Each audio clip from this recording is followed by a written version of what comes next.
नमस्कार, स्वागत है साहित्यिक झरोका चैनल पर। हम कर रहे हैं पृथ्वीराज रासो का रेवा तट। तो आइए देखते हैं इसकी व्याख्या। यहाँ कवित के माध्यम से कवि क्या कहते हैं कि रावर ऊपर धाई पर्यो। किसका वर्णन चल रहा है? युद्ध का वर्णन चल रहा है। पांवार जैत सिझी। तो यहाँ क्या कहते हैं? रावर कौन है? जो रावर है समर सिंह। रावर समर सिंह जो चित्रांगी रावर है, ये आप ध्यान में रखें। पहले भी हम इसके बारे में बात कर चुके हैं। ये कौन है? ये है समर सिंह। जो रावर समर सिंह है, ऊपर ऊपर धाई का अभिप्राय क्या है कि ऊपर दौड़ता हुआ, धाई यानी दौड़ता हुआ, पर्यो पड़ा। पांवार जैत, पांवार कौन है? पांवार जैत यानी जैत सिंह पंवार यानी परमार। यहाँ क्या है? परमार। परमार जो जैत सिंह है वो सिझी, सिझी का मतलब खींचना या खिजी या क्रोधित होना, यानी क्रोध में भरना या क्रोधित होना। सिझी का मतलब क्या है? खींचना या क्रोधित होना। ही ऊपर, तो यहाँ पर क्या है? रावर के पीछे क्रोधित जैत परमार था और उसके पीछे यानी रावर के पीछे कौन आकर भाग कर पड़ा? जैत परमार। ही ऊपर, उसके ऊपर चामंड, और उसके पीछे कौन है? चामंड राय। चामंड राय कर्यो हुसैन शान सजी। शान से अभिप्राय क्या है? खान।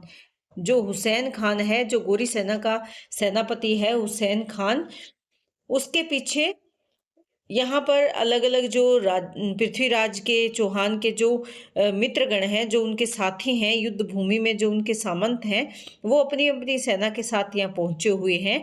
तो इसमें से रावर के पीछे क्रोधित जैत परमार था और उसके पीछे कौन था? चामंड राय। और हुसैन, और कौन? कर्यो हुसैन शान सजी। और वो क्या कर रहे थे? हुसैन खां। हुसैन खां जो एक वीर योद्धा था, और ऐसा माना जाता है कि गोरी का चचाजाद भाई था, यानी चाचा का बेटा था, और गोरी के दरबार में रहता था। तो उस पर वो आक्रमण कर रहे थे। धकाई धकाई, धकाई धकाई यानी धक्का मुक्की कर रहे थे, एक दूसरे को धकेलते हुए। दोनों हरबल बल मंझे। हरबल यानी हलचल करती हुई। जो ये दोनों हैं, दोनों कौन? चामंड और हुसैन। ये हलबल करती हुई, जो हरबल यानी हरावल या हलबल करती हुई जो सेना है उसके बीच में आ गए। सेना के पिछले भाग में आकर पक्ष सहन, पक्ष यानी पीछे, सहन किसके? सेना के। आहूठी, आहूठी यानी आ गए, पहुंच गए। वहां पर पहुंचकर क्या किया? अनी बंधी आ उलझे। अनी यानी सेना के साथ आकर उलझ गए। उलझ गए यानी युद्ध में लड़ने लगे। तो कहने का भाव क्या है कि सेना के पीछे भाग में आकर उन्होंने सेना को बांधा। अनी, अनी यानी सेना को बांधा, और क्या हुआ? उनसे उलझ गए। गजराज बियसु सुरतान दल, दह चतरंग बर वीर बर।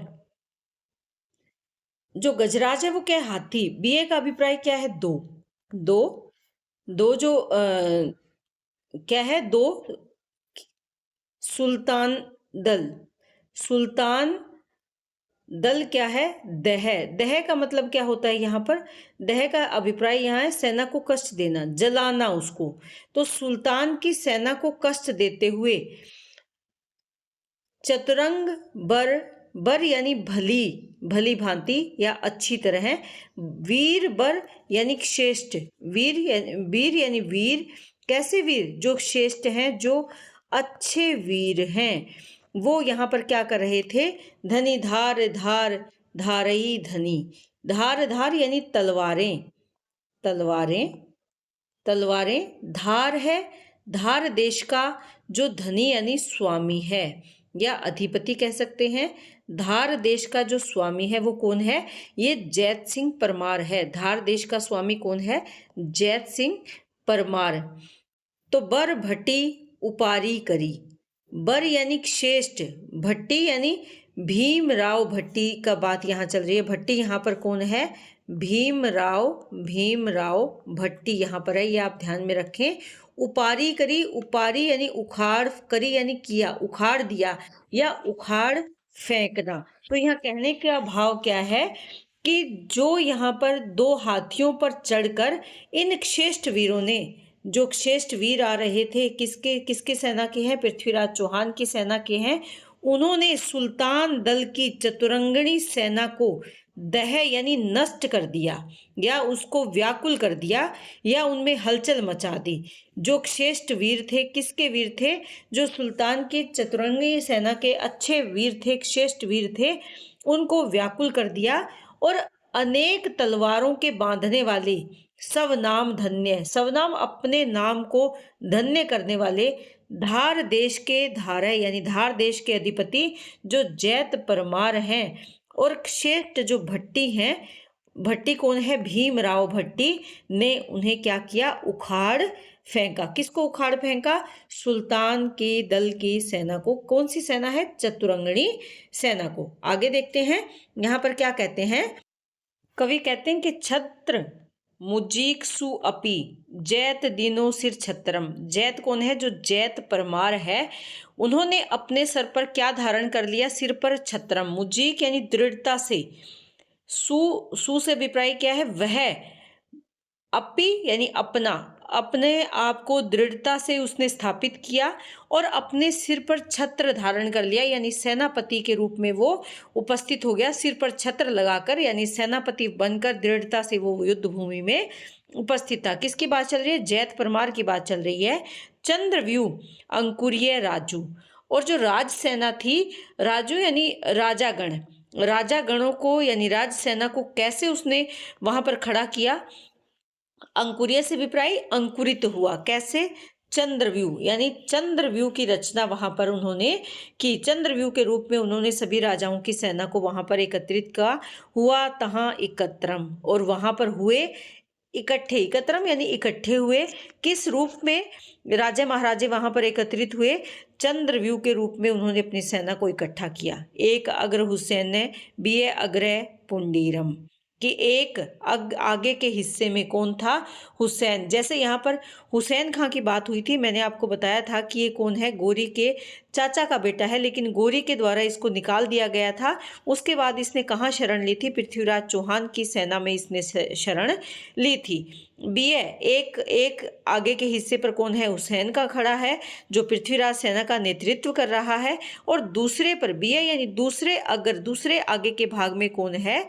पुंडीरम, जो पुंडीर है वो वहां पर खड़ा है। मध्य के भाग में रघुवंश के सेना या रघुवंशी राम के जो रघुवंशी राम था, बीच के भाग में राम उपभो बर वीरम, और यहाँ पर राम उपभो बर यानी श्रेष्ठ वीर के रूप में जो रघुवंशी राम के वंशज या राम जो है वहां पर खड़े हैं। ये कौन बता रहा है? कवि बता रहे हैं। सांसलो सूर सारंग दे। यहाँ सांसलो से अभिप्राय क्या है? जो सांखला का योद्धा है, सांखला ये राजपूतों की एक जाति है, उसके जो वीर योद्धा है वे उरी शान गोरिये मुश। तो वे क्या कर रहे हैं? वहां पर गोरी की सेना के सम्मुख, उरी से अभिप्राय क्या? उलझना, यानी गोरी की सेना के सम्मुख आकर उनसे उलझने के लिए या उन पर झपट्टा मारने के लिए तैयार खड़े हैं। एक हथ नारी जोर जम्बूर घन दुहुबा उपभेती रुष। उपभेती रुष से अभिप्राय क्या है? क्रोधित रूप में उपस्थित होना, यानी क्रोध भाव से वहां पर उपस्थित होना। वे जो दोनों हैं वो दोनों कौन है? दोनों चामंड और हुसैन खां, दोनों सिरों पर बहुत सी छोटी और बड़ी जो तोपें हैं लिए हुए क्रोधित भाव से वहां पर खड़े हैं। कि नारी जोर जम्बूर घन, जो उनकी जम्बूर क्या है? जो छोटी तोपें हैं, उनको लिए हुए क्रोधित भाव से वहां पर उपस्थित हैं। छठी अध बरघटिया चढ़ियो मध्यान्ह भान सिर। क्या कहते हैं यहाँ पर? कहते हैं कि छठी अध बर घटिया, यानी छठी घड़ी क्या है? अध आधी बीत चुकी है, घटिया घटित हो चुकी है। चढ़ियो मध्यान्ह भान सिर, भान से अभिप्राय यहाँ पर क्या है? जो सूर्य है वो कहाँ? मध्य में आ गया है, और वो सिर मध्यान्ह यानी सिर पर आ गया है, यानी आधी घड़ी बीत चुकी है, आधा समय बीत चुका है, और मध्यान्ह का जो सूर्य है वो सर पर आ गया है। सूर कंधबर कटी मिले कायर कुरंगबर। सूरवीरों के जो कंधे हैं वो कटे हुए मिल रहे हैं, यानी उन कंधों से जो सर है वो कटे हुए मिल रहे हैं और ऐसे लगता है जैसे कुरंग। कुरंग अभिप्राय यहाँ क्या है, हिरण के समान जो सेना है वो सारी तितर बितर हो गई है। जैसे हिरण का शिकार करते हैं तो हिरण छुप जाते हैं या पैरों में आकर गिर जाते हैं, तो यह कहने का भाव क्या है कि हिरणों के समान उनके आगे पड़ गए हैं। जैसे हिरण गिर जाते हैं या अपने शिकारी से डर जाते हैं, वैसे ही डर कर जो शत्रु सेना है वो उनके समान गिर गई है, क्योंकि शूरों ने कायरों के कंधे, कायर यानी कायर जो शत्रु सेना है उनके कंधे से उनका जो सिर है वो अलग कर दिया है, जिससे कि उनकी सेना हिरण के समान डर गई है। घड़ी अदबर अध, तो यहाँ पर क्या है कि आधी घड़ी तक, पूरी आधी घड़ी तक, अध यानी आधी घड़ी तक, लो सो लोह जू रुके, लो से लोह यानी तलवार से तलवार बजती है। मन अगे अरि मिले, और मन उनका क्या कहता है, अगे यानी आगे क्या मिले, अरि, अरि से अभिप्राय क्या है कि शत्रु उन्हें मिल जाए। चित्त में कंक शर्के, उनके चित्त में, उनके मन में, उनके हृदय में क्या चीज खटक रही है, या क्या जो बात है कि चित्त में जो तलवार की मूठ है वो खटकती है। अर्थात कहने का भाव क्या है कि उनका ध्यान कहाँ है, उनका ध्यान शत्रु की तलवार पर है, कि शत्रु की तलवार सामने आए और वो उसका जवाब दे, अर्थात अपने शत्रु से युद्ध करें। पुंडीर वीर भंजन भंजर भीरन लरन तिरछो लाग्यो, जो पुंडीर है, चंद पुंडीर, वो तिरछा लड़ने लगा। लरन यानी लड़ने लगा, कैसे लड़ने लगा, तिरछी दिशा में चलकर वो लड़ने लगा। भीर से अभिप्राय क्या है, दल के दल। भंजर यानी भंजन करते हुए, यानी दल के दल भंजन करते हुए, नाश करते हुए वो क्या करने लगा, तिरछी दिशा में जाकर शत्रु दल का नाश करने लगा।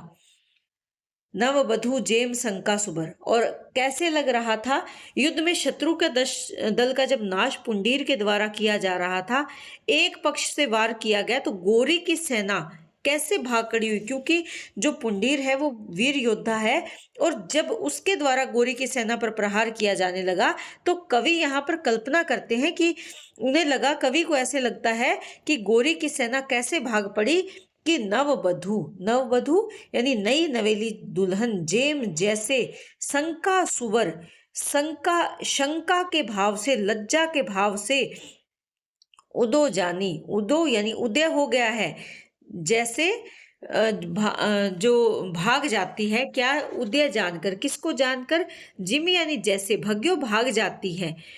उदो, उदो क्या उदय हो जाता है, सूर्योदय।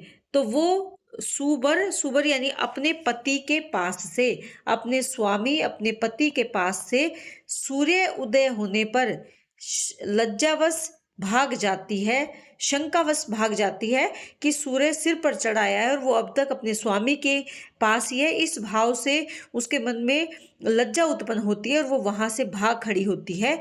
उसी प्रकार जो गोरी की सेना है वो चंद पुंडीर के प्रहार से भाग खड़ी हुई, क्योंकि वो उसके सामने टिक नहीं पा रही थी। तो उम्मीद करती हूँ कि व्याख्या आपको अच्छे से समझ में आ रही है। कमेंट करके ज़रूर बताएं। बहुत बहुत धन्यवाद।